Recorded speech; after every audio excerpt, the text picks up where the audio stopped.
You wake up tired, not just physically, but mentally. And before your day has even really started, your brain is already looking for relief. So you reach for your phone, just for a second, one notification, one video, one scroll. And suddenly, your mind is flooded with stimulation before you have even spoken a word, before you have even had a chance to think. By the time you sit down to do something that actually matters, your brain already feels restless. Work feels dull, studying feels painful, silence feels uncomfortable. Even a few minutes of effort starts to feel heavier than it should. So you leave the task. You check something else. You look for a small break, a quick reward, something easy, something that feels good right now. And that is where so many people get trapped. Because the problem is not that you are incapable. It is not that you are weak. And it is not that you have no ambition. The problem is that your brain has been trained to expect constant reward without resistance. It has become used to stimulation that arrives instantly, effortlessly, and endlessly. A swipe gives you novelty. A scroll gives you surprise. A notification gives you anticipation. A short video gives you motion, emotion, sound, and payoff within seconds. Your mind is no longer living at a human pace. It is living at the speed of instant reward. And once that becomes normal, everything else starts to feel wrong. Not because real life has become impossible, but because real life is slower. Real progress is slower. Meaningful work is slower. Learning is slower. Building anything valuable is slower. And when your brain gets too attached to what is fast, what is easy, and what is immediate, it starts rejecting anything that asks for patience. That is why reading a few pages can feel harder than watching 20 clips.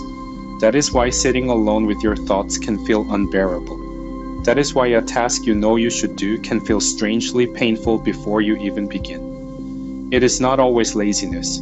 Sometimes it is overstimulation. Sometimes your reward system gets pulled so far toward convenience that ordinary effort no longer feels satisfying enough to keep your attention. That is the danger of easy dopamine. It does more than entertain you. It reshapes what feels worth your time.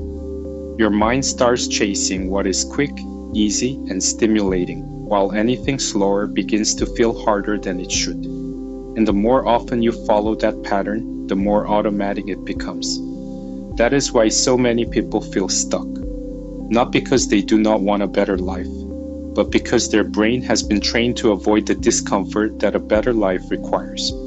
Focus requires discomfort. Discipline requires discomfort. Growth requires discomfort.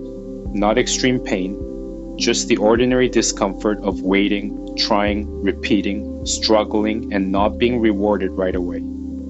Easy dopamine teaches the opposite. It teaches your brain to expect constant stimulation, to expect effort to feel good immediately, to assume that if something feels boring, it must not be worth doing. And that belief quietly ruins people, because many of the best things in life feel boring at first. Exercise feels boring before it becomes empowering. Studying feels boring before it becomes confidence. Practice feels boring before it becomes skill. Consistency feels boring before it becomes transformation. And if you cannot stay with that phase, you will keep walking away from the very things that could have changed you. You will keep choosing what feels good now over what becomes meaningful later, until eventually it starts to feel normal. You call yourself distracted, unmotivated, undisciplined. But beneath all of that, something deeper is happening. Your mind has become so dependent on stimulation that ordinary reality no longer holds your attention the way it used to. That is why everything feels hard. Your brain is comparing normal effort to artificial reward, and normal effort keeps losing. A conversation cannot compete with endless novelty.